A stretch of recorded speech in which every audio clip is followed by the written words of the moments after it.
The mysterious bomb. How did the greatest scientists in the world gather for the Science and Peace Conference?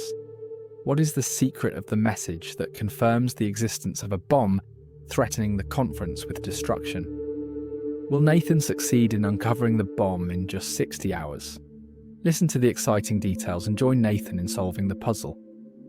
A missing message illuminated the sky with a beautiful, gradual light at dawn, and the sea, with its calm waves, created a magnificent painting as the two suns melted into its stunning background.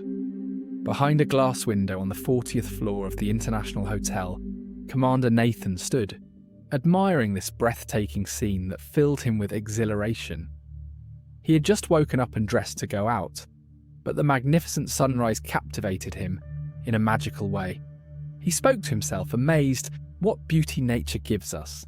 Science has always failed, despite its miracles, to provide us with this delightful feeling that the beauty of nature evokes in our souls.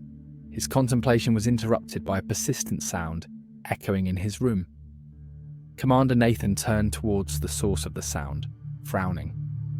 The sound was coming from the small ring he had placed next to his bed, and this sound always meant that Nathan's leave was over. This ring contained a precise television transmission device that connected him directly to Commander Briggs. Nathan approached the ring and pressed the small ruby stone that adorned it. At that moment, a life-sized, holographic image of Commander Briggs formed in the room. Nathan saluted respectfully, knowing that his holographic image was also being projected in Commander Briggs's room. Commander Briggs smiled and returned Nathan's salute, saying, "Welcome, Commander. I am pleased to find you awake at this early hour. I regret to deprive you of your leave, but I always feel that you are the man we need for the mysterious issues facing our division. Fortunately, you are spending your leave in Brighton, the jewel of the South Coast." Nathan maintained his military posture, but he knew that this introduction meant Commander Briggs intended to assign him a new mission that would cut short his brief leave.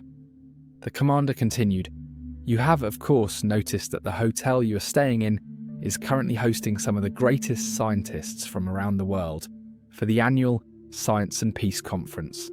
This conference includes the most prominent scientists in all scientific and technological fields to discuss how to cooperate in spreading peace around the world and stopping the war of scientific espionage that has replaced traditional warfare today."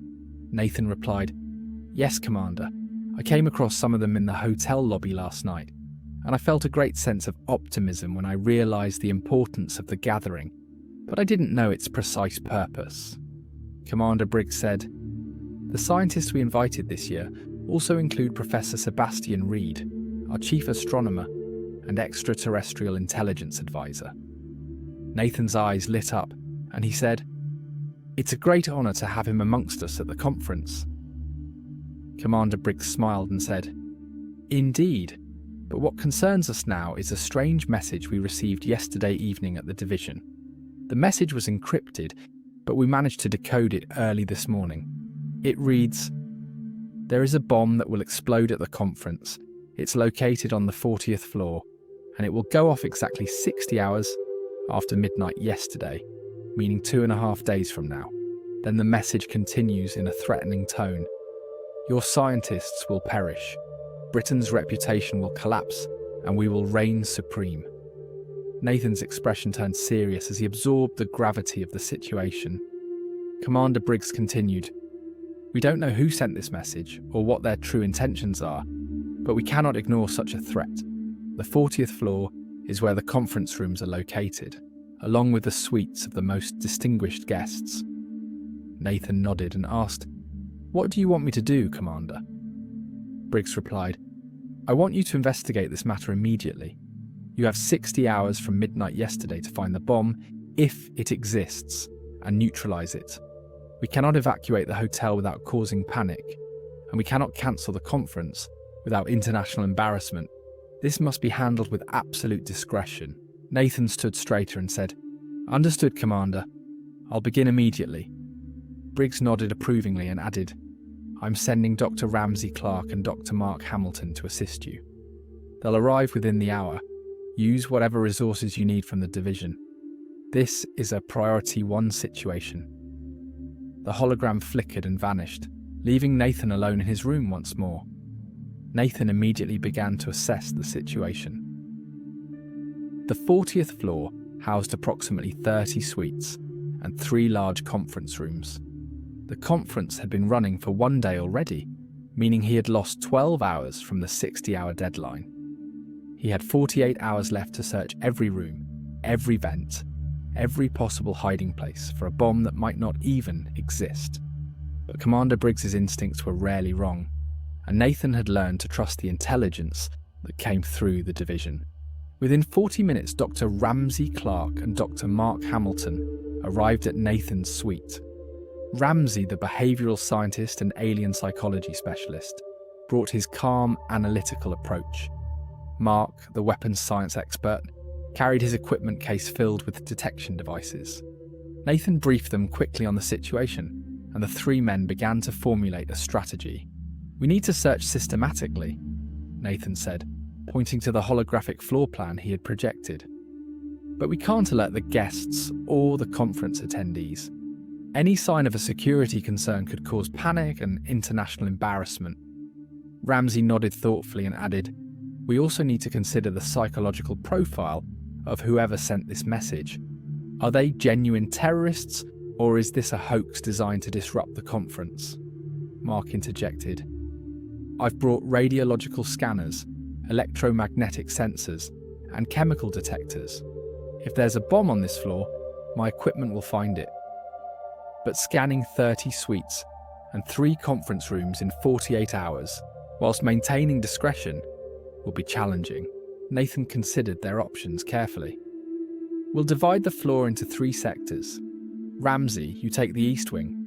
Mark, the west wing. I'll handle the central section and the conference rooms. We'll pose as hotel maintenance inspectors, conducting routine safety checks. The hotel management has been briefed by the division and will cooperate fully without asking questions." The 3 men synchronized their watches and began their systematic search. The first 8 hours yielded nothing. Room after room proved clean. The scientists and diplomats occupying the suites were cooperative, though some were mildly annoyed by the interruption.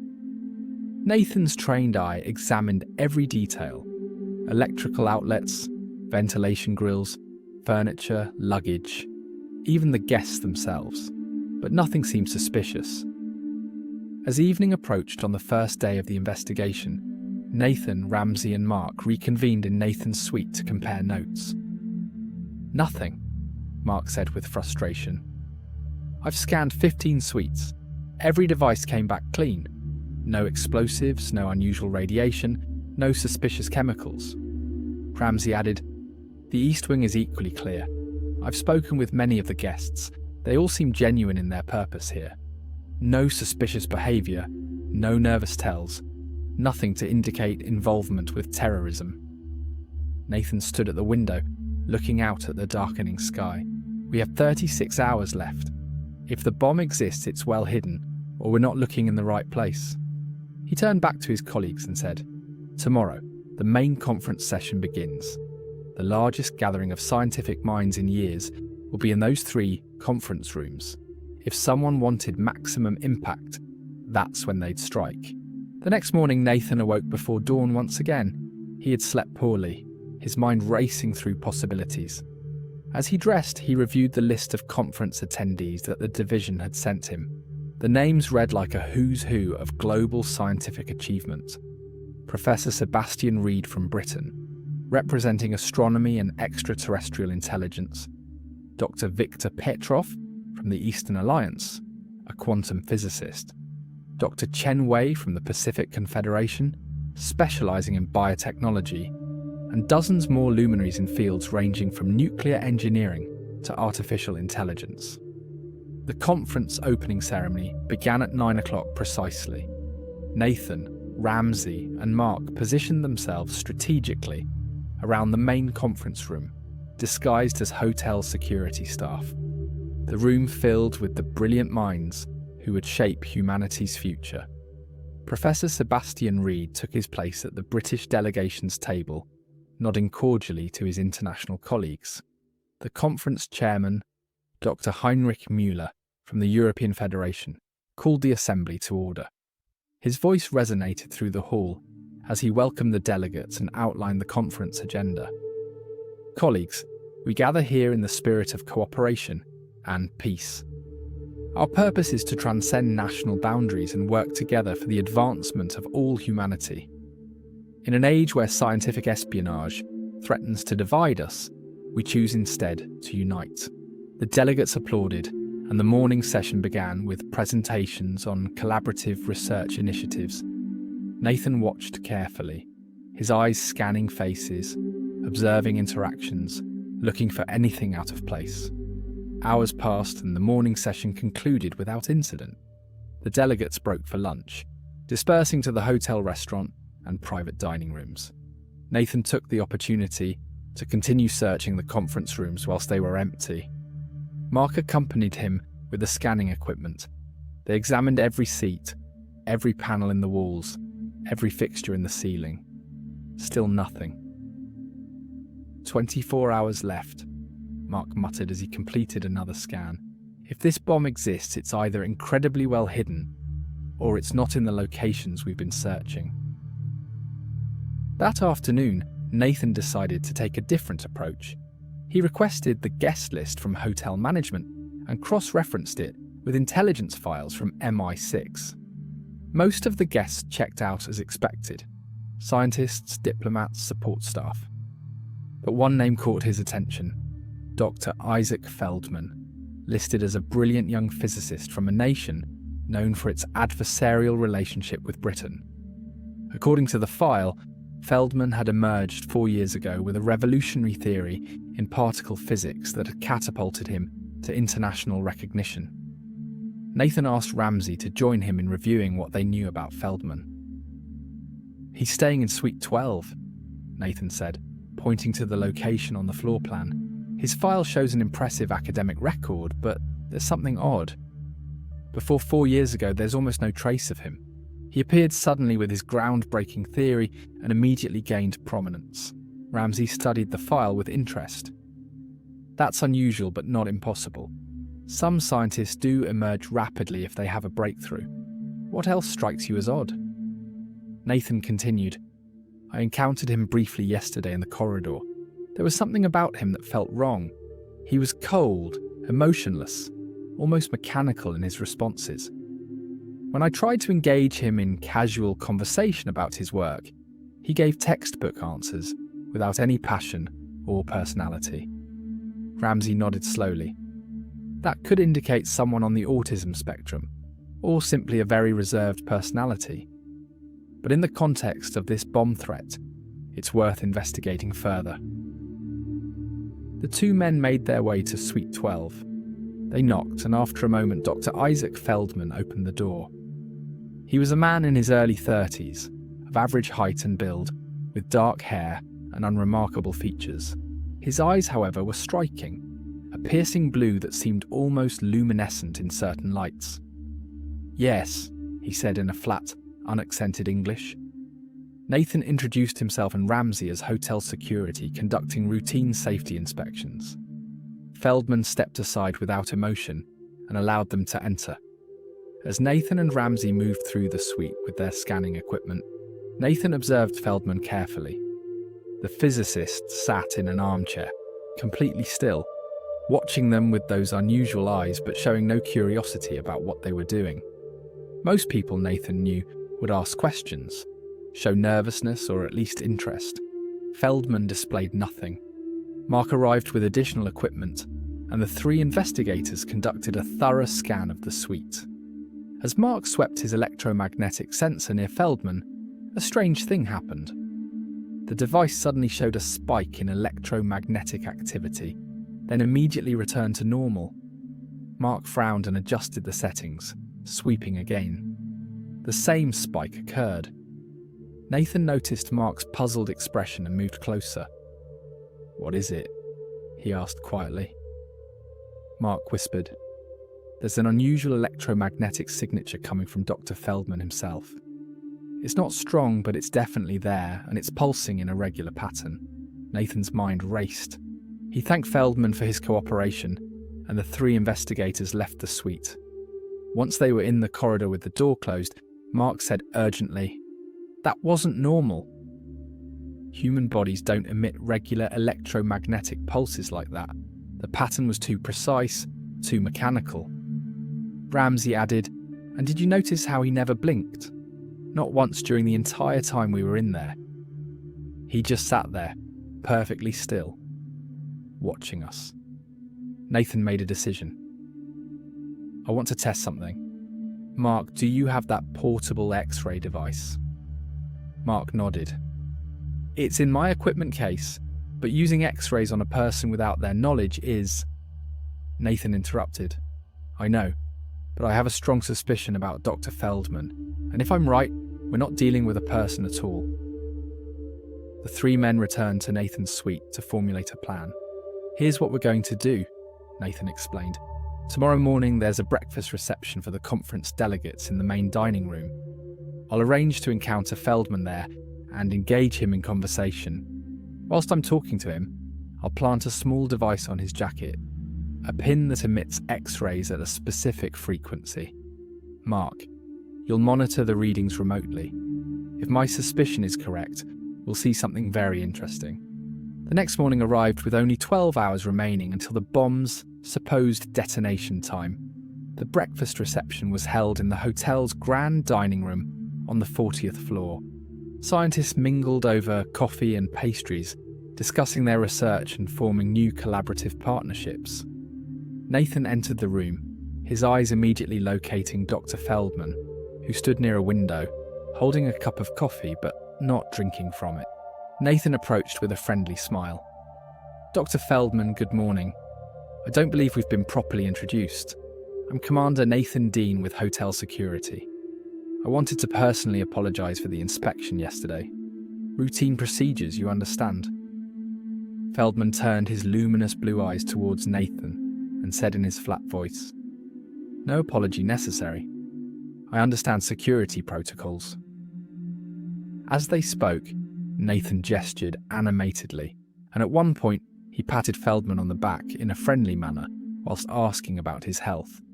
The tiny X-ray emitting pin, no larger than a tack, adhered to Feldman's jacket.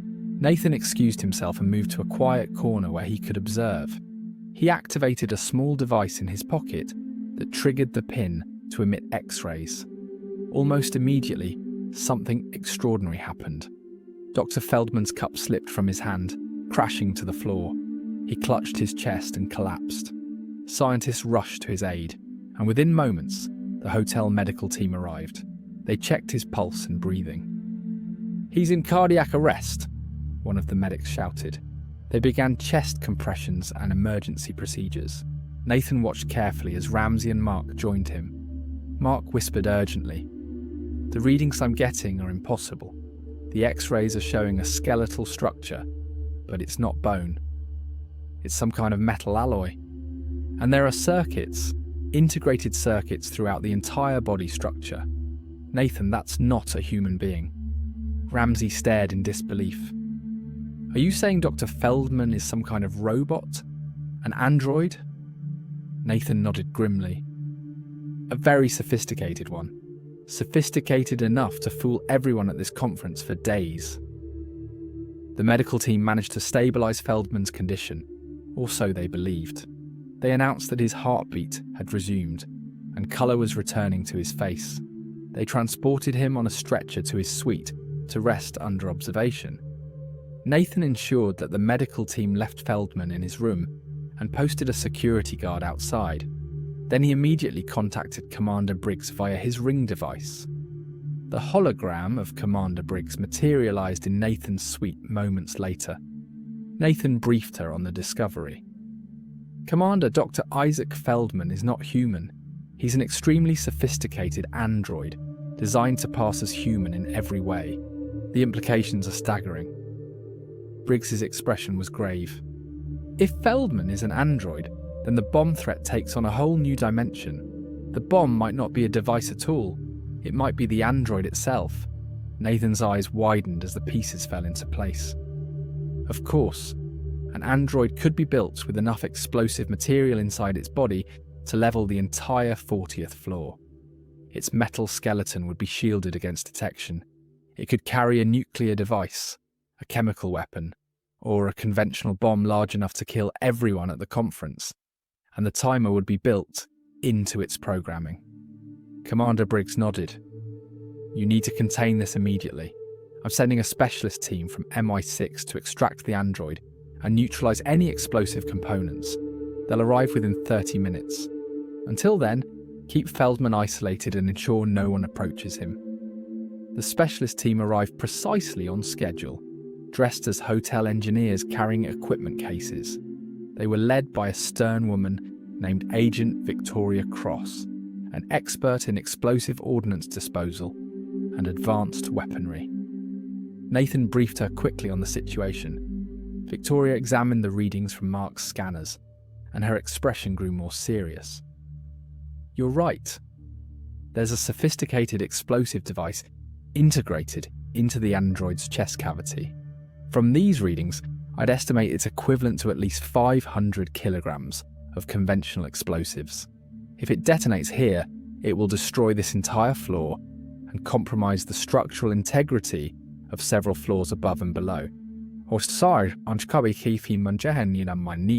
She continued. The device appears to be on a timer as the message indicated. We have approximately 8 hours before detonation. We need to transport this android to a secure facility where we can safely dismantle it. Nathan asked, Can't you disarm it here? Victoria shook her head. The device is too sophisticated. Any attempt to access it without proper equipment could trigger it prematurely. We need to move the android to the MI6 research facility in Farnborough. There, we have shielded rooms and the tools necessary for this kind of work. The extraction was conducted with military precision. The android, still appearing to be an unconscious Dr. Feldman, was placed on a reinforced stretcher and moved through service corridors to avoid alarming the conference delegates. A special transport vehicle, lined with blast-resistant materials, waited in the hotel's underground car park. Within 20 minutes of the specialist team's arrival, the android was secured in the vehicle and en route to Farnborough.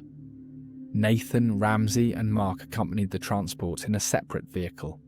During the drive, Nathan contacted Professor Sebastian Reed, who was still at the conference. Professor, I need to speak with you urgently about a security matter. Can you meet me in the hotel manager's office in 30 minutes? Sebastian, sensing the gravity in Nathan's tone, agreed immediately. At the MI6 research facility in Farnborough, Agent Victoria Cross and her team began the delicate work of dismantling the android. They placed it in a heavily shielded room designed to contain explosive blasts. Using remote-operated tools, they carefully opened the android's chest cavity. What they found was a masterpiece of deadly engineering. The explosive device was intricately woven into the android's power systems and structural framework.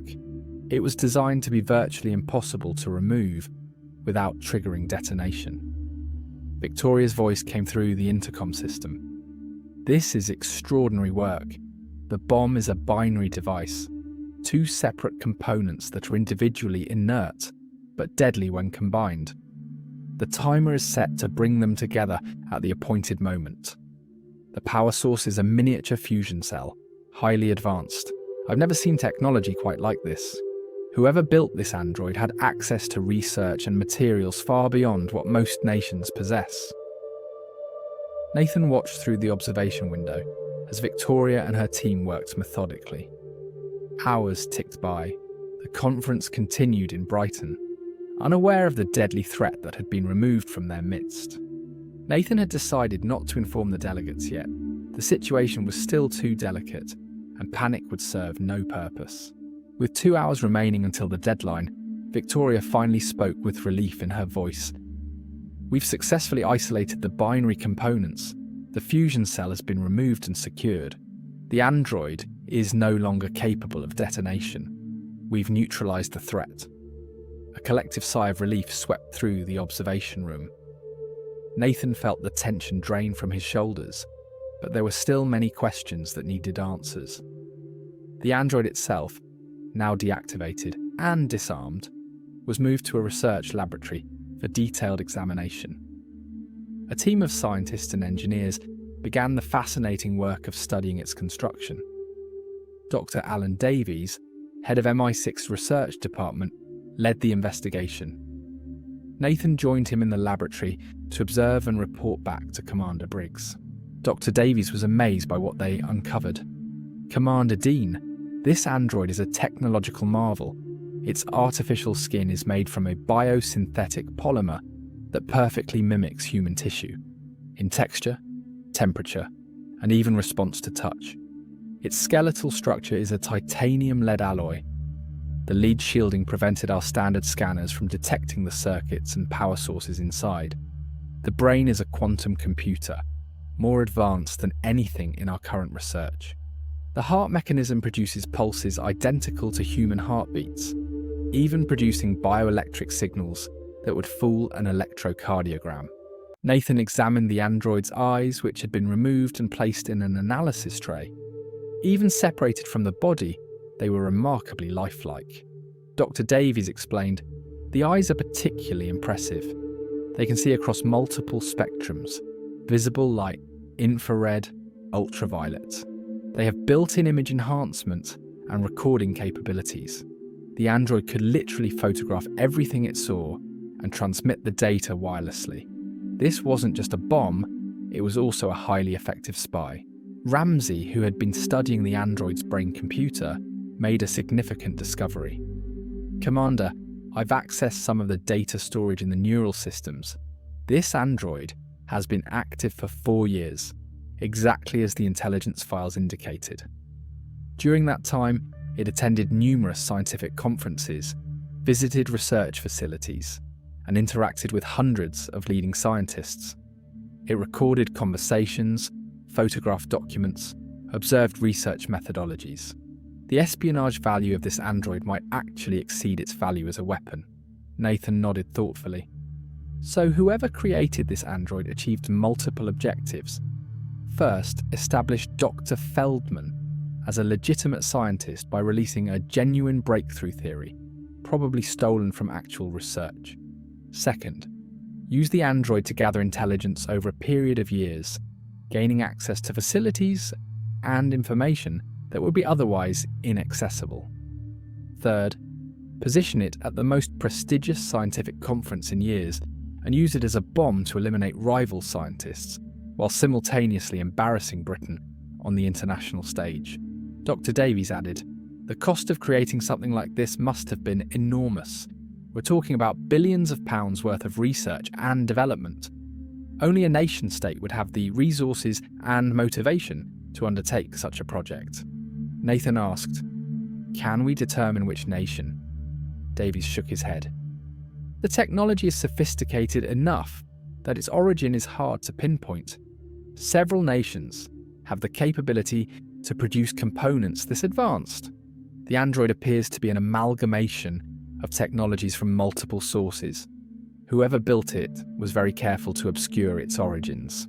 Mark, who had been analysing the explosive components in another laboratory, joined them with his own findings. "The binary explosive is also fascinating. Each component uses materials that are individually legal and appear harmless on scanners. Only when combined do they become deadly. The fusion cell that powered the android is particularly interesting. It's based on theoretical research from Professor Sebastian Reed's own papers on miniaturized power sources. Someone took his published research and developed it into practical technology without his knowledge." Nathan's mind was working through the implications. "This gives us a clear picture of the plot. An adversarial nation. We can make an educated guess based on geopolitical tensions and technological capabilities, created this android specifically to infiltrate the scientific community."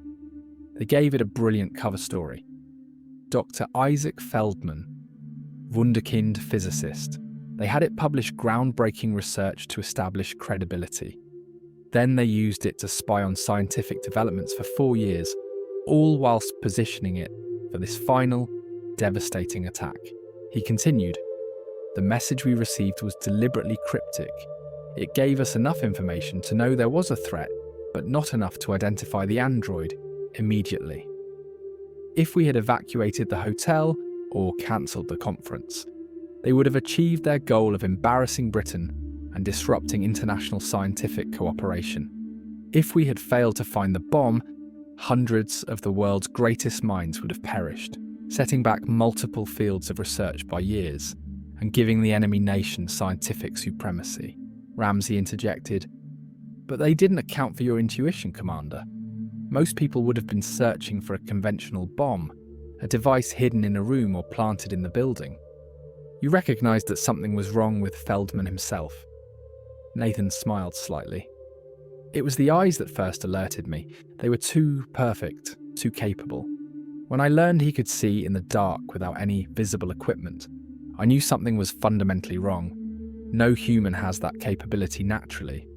Then his complete lack of curiosity, his emotional flatness, the rigidity of his posture, all pointed to something other than human.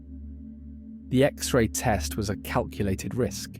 I theorized that if Feldman were indeed an android, his systems would detect the radiation and react in some way. The programming that made him simulate a heart attack was clever.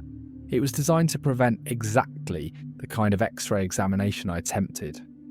But the programmers didn't account for the fact that the heart attack itself would seem suspicious in context.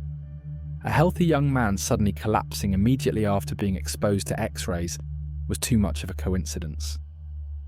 With 15 minutes remaining until the original detonation deadline, Nathan, Ramsey and Mark returned to the MI6 facilities control centre. Commander Briggs was present via holographic projection, along with several high-ranking officials from both MI6 and the government. They watched the countdown timer together in tense silence. At precisely 60 hours after midnight, the moment when the bomb was supposed to have detonated, nothing happened.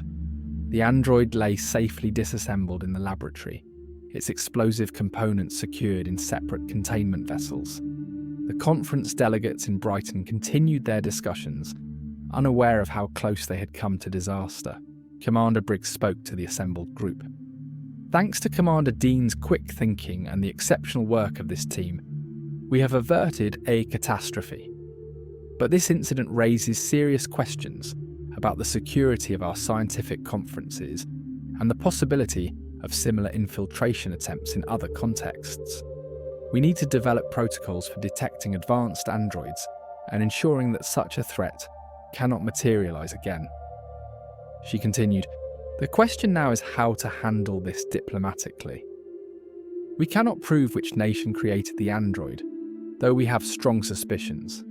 We cannot publicly expose the threat without creating international panic about the possibility of androids infiltrating society. And we cannot simply pretend this never happened, as the enemy nation will know their plot has failed." Nathan had been thinking about this very problem. "Commander, I suggest we handle this quietly but firmly. We should contact the nation we suspect through diplomatic channels and make it clear we know what happened, even if we cannot prove it publicly. We should demand that no similar attempts be made in the future, with the implicit threat that any further actions will result in public exposure and international condemnation. As for Dr. Feldman, we can announce that he unfortunately passed away from a sudden cardiac episode. A tragic but not uncommon occurrence." Briggs nodded approvingly. "A measured response. It allows them to save face whilst understanding that we're aware of their actions, and it prevents panic in the scientific community." She smiled slightly. "Well done, Commander Dean. Once again, you've proven why you're the man we call upon for the impossible cases." That evening, back at the conference hotel in Brighton, a memorial service was held for Dr. Isaac Feldman. Professor Sebastian Reed, as the senior British scientist present, delivered a moving eulogy, praising Feldman's contributions to physics and expressing sorrow at his untimely death. The delegates stood in respectful silence, unaware of the true nature of the man they mourned.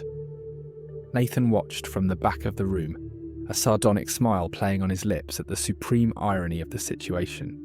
After the service, Nathan met privately with Professor Sebastian Reed in a secure room. He briefed the professor on the true nature of the threat and the successful resolution. Sebastian was stunned. An android? Good Lord, Nathan, I spoke with the man, with it, several times. I noticed nothing unusual. How sophisticated must it have been to fool so many brilliant minds? Nathan explained the technological marvels they had discovered and the long-term espionage mission the android had conducted. Sebastian shook his head in wonder and concern. This changes everything. We think we know about the security of our scientific community.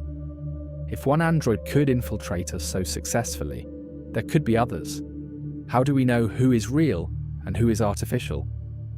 Nathan replied, That's the challenge we now face, Professor. We'll be developing new screening protocols, new detection methods. Mark has already begun working on scanners that can identify the specific electromagnetic signatures these androids emit, but it will be an ongoing arms race. As we develop detection methods, they'll develop better concealment. The two men sat in contemplative silence for a moment before Sebastian asked, What about the nation responsible? Will there be consequences? Nathan said carefully, Diplomatic consequences, yes. Public consequences, probably not. The government has decided that the risk of public panic and international instability outweighs the benefit of public accountability. The responsible nation will know that we know, and that knowledge itself is a deterrent against future attempts. Later that evening, Nathan finally had a moment to himself.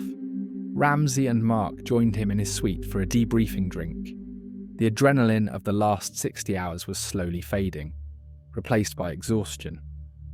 Every time I think I've seen the strangest thing this job can offer, Ramsey said, swirling his whiskey, something new comes along to surprise me. An android sophisticated enough to fool the world's greatest scientists for 4 years. It's both terrifying and remarkable, Mark added. The technology we've recovered will advance our own research by years. The fusion cell alone is a breakthrough. If we can reverse engineer even a portion of what we found, it will benefit our scientific and defensive capabilities enormously. Nathan smiled. So something good comes from something evil. That's often the way with these situations. The three men sat in comfortable silence for a while before Ramsey asked, Nathan, how did you really know? I mean, I understand the rational explanations you gave. The eyes, the lack of emotion, the electromagnetic signature. But was there something else? Some intuition? Nathan considered the question carefully before responding. Yes, there was. It's hard to articulate, but after years of working with people in high-stress situations, you develop a sense for what's genuine and what's not. Feldman was too perfect in some ways, and too flawed in others. Real people have contradictions, inconsistencies. They show emotion at unexpected moments. They make small mistakes. Feldman was like a performance, technically flawless but lacking soul. Mark raised his glass. To intuition, then, and to the man who trusts his instincts enough to act on them. The three men clinked glasses and drank. Outside the window, the lights of Brighton sparkled against the dark sea. Beautiful and peaceful, unaware of the catastrophe that had been narrowly avoided. The next morning, Nathan was preparing to finally resume his interrupted leave when his ring device chimed. He pressed the ruby stone, and Commander Briggs's hologram appeared. Good morning, Commander Dean. I trust you managed to get some sleep. Nathan smiled. A few hours, Commander. Enough to feel human again. Briggs nodded. I wanted to personally thank you for your exceptional work on this case. The Prime Minister has been briefed, and while he cannot publicly acknowledge what happened, he wanted me to express his gratitude. Briggs continued, There will be a formal commendation added to your record, though the details of the case will remain classified for the foreseeable future. Dr. Clarke and Dr. Hamilton will also receive commendations for their crucial contributions. She paused, then added with a slight smile, Now, I believe you have some leave time remaining. Please do try to enjoy it without any further international incidents." Nathan laughed. "I'll do my best, Commander, though I'm beginning to think I'm not destined for peaceful holidays." Briggs smiled. "Perhaps not, Commander, but that's what makes you so valuable to us. Enjoy your remaining time off. You've certainly earned it." The hologram faded and Nathan was alone in his room once more. He stood at the window, looking out at the magnificent view that had captivated him 3 days earlier. The sunrise was just as beautiful today, but Nathan's appreciation of it had changed. He now understood how fragile peace was, how quickly beauty could be destroyed by those who chose violence over cooperation. But he also understood that there were people, himself included, who would always stand against such destruction, who would use their skills and intuition to protect the innocent and preserve peace. With a deep breath, Nathan turned away from the window. He changed into casual clothes and decided to spend his remaining leave exploring Brighton. As he walked through the hotel lobby, he noticed the conference delegates preparing for another day of presentations and discussions. They were animated, engaged, excited about the scientific breakthroughs they were sharing. They had no idea how close they had come to annihilation. And perhaps Nathan thought that was for the best. Let them focus on building the future rather than dwelling on the threats that lurked in the shadows. As Nathan walked along the Brighton seafront, feeling the sea breeze on his face, his thoughts drifted to Sarah. Sarah Lawson-Dean, his wife and colleague, was currently on assignment in London, working on data analysis for another case. He pulled out his phone and called her. She answered on the second ring. "Nathan, I heard through channels that something significant happened at your conference. Are you all right?" Nathan smiled at the sound of her voice. "I'm fine, Sarah. It was complex. I'll brief you properly when we're both back in London. But I wanted to hear your voice." Sarah's tone softened. "I'm glad you're safe. When will you be back?" Nathan looked out at the sea, contemplating. "I have 2 more days of leave. I was thinking, why don't you take some time off and join me here in Brighton? We could actually have a proper holiday for once." There was a pause, then Sarah laughed. "A holiday? Us? Are you sure the world won't end if we both take time off simultaneously?" Nathan laughed too. "I think the world can manage for 48 hours. What do you say?" Sarah's response was immediate. "I'll be on the next train. Don't start any new investigations without me." Nathan felt a warmth spread through his chest. "Hurry then. I'll be waiting." As he ended the call, Nathan felt a sense of contentment. The android threat had been neutralized. The conference would continue successfully. The world remained safe, at least for now. And soon he would have time with the woman he loved. In his line of work, these moments of peace were rare and precious. He intended to savour every second. Meanwhile, back at the MI6 facility in Farnborough, Dr. Alan Davies and his team continued their analysis of the android. They had discovered something new, a hidden data core that contained not just the espionage information the android had gathered, but also its complete operational history. This data would take months to fully decrypt and analyse, but the initial findings were illuminating. The android had been activated exactly 4 years, 2 months, and 6 days ago at a facility whose location was encrypted but could possibly be triangulated from other contextual clues in the data. Its first mission had been to memorise and perfectly replicate the personality patterns of a real Dr. Isaac Feldman, a genuine scientist who had been recruited by the enemy nation to work on classified research and had never been seen publicly again. The real Feldman had likely provided the breakthrough theory in particle physics, and the android had then been sent out into the world wearing Feldman's identity, like a disguise. Over the following weeks, the data from the android revealed a sobering truth. This was not an isolated incident. The enemy nation had created at least 6 similar androids, each assigned to different roles in different countries. The information led to a global counterintelligence effort, with MI6 sharing crucial detection protocols with allied intelligence agencies. 3 more androids were identified, and quietly neutralised before they could cause harm. The others remained unaccounted for, a continuing threat that would require ongoing vigilance. Professor Sebastian Reed, deeply disturbed by how his research had been exploited, took it upon himself to work with MI6 on developing detection technologies. His theoretical knowledge, combined with the practical expertise of researchers like Mark Hamilton, led to breakthroughs in identifying artificial intelligence systems masquerading as human.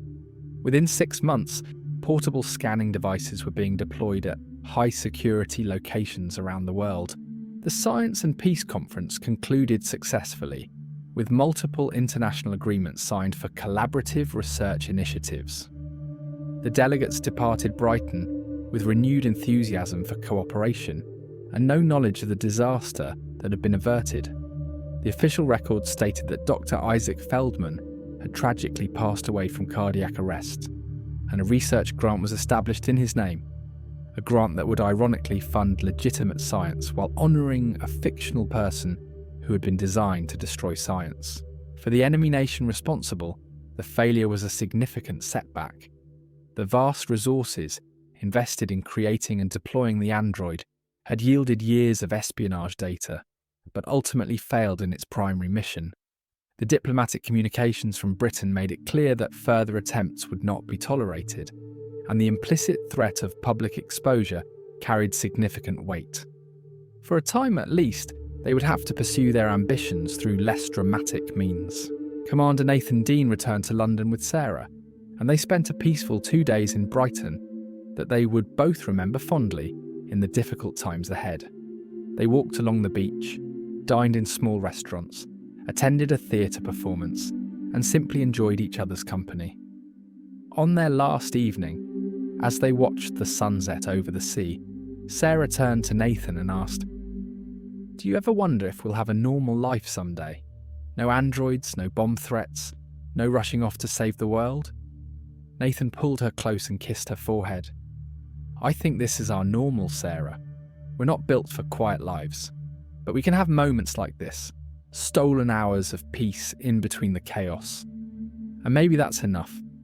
Sarah smiled and rested her head against his shoulder. "Maybe it is.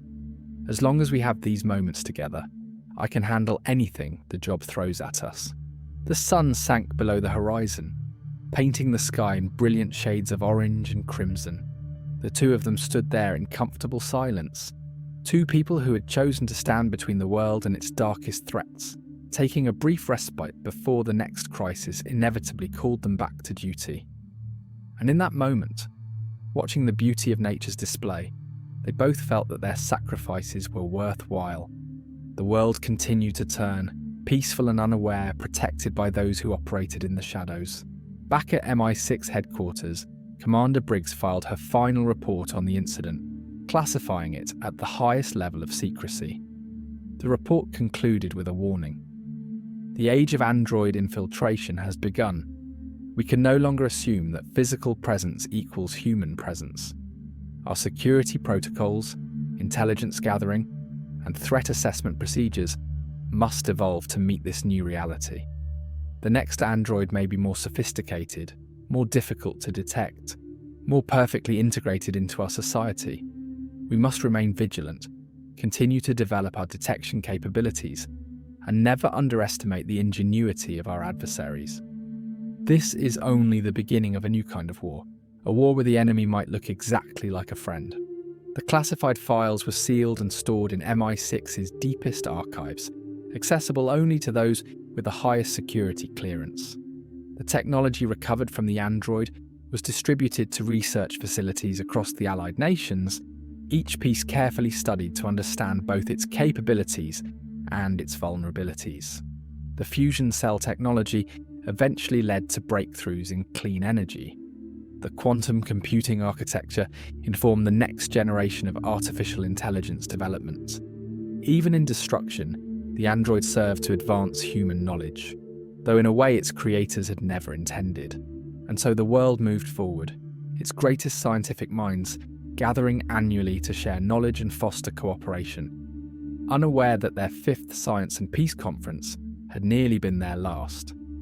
The conference centre in Brighton installed new security systems based on the lessons learned, though the staff who operated them never knew the full story of why these particular systems were necessary. Life continued, ordinary and extraordinary, with most people never knowing how close they had come to disaster or who had saved them. Commander Nathan Dean would go on to face many more impossible situations in the years ahead. Some would be resolved as successfully as the android incident. Others would carry higher costs. But he would always remember the case of Dr. Isaac Feldman as a turning point, the moment when he truly understood that the threats facing humanity were evolving faster than most people could imagine, and that vigilance, intuition, and the courage to trust one's instincts were the only reliable defences against an ever-changing enemy. In a secure facility in the nation responsible for creating the android, engineers and programmers studied the failure data transmitted in the android's final moments. They began work on the next generation, learning from their mistakes, making the technology more sophisticated, more difficult to detect. The arms race continued, invisible to the public but no less intense for its secrecy. The battle between those who would protect human civilization and those who would exploit it for power marched on, one innovation answering another, in an endless cycle of measure and countermeasure. But for now, in this moment, the good guys had won. The conference had been saved, lives had been preserved, knowledge had been shared. And somewhere in Brighton, a man and woman walked hand in hand along the seafront, grateful for each other and for the opportunity to protect a world that would never know their names. That was enough. That was everything. That was the burden and the privilege of those who served in the shadows, asking for no recognition, seeking no glory, content simply to know that they had made a difference. The mysterious bomb had been found. The 60-hour deadline had been met with 20 minutes to spare. The greatest scientific minds of the generation had gathered, shared their knowledge, and departed safely. Peace had been preserved, and in the eternal struggle between those who build and those who destroy, the builders had won this round. Tomorrow would bring new challenges, new threats, new impossible situations requiring impossible solutions, but that was tomorrow. Today the world was safe, and for Commander Nathan Dean and his team, that was all that mattered.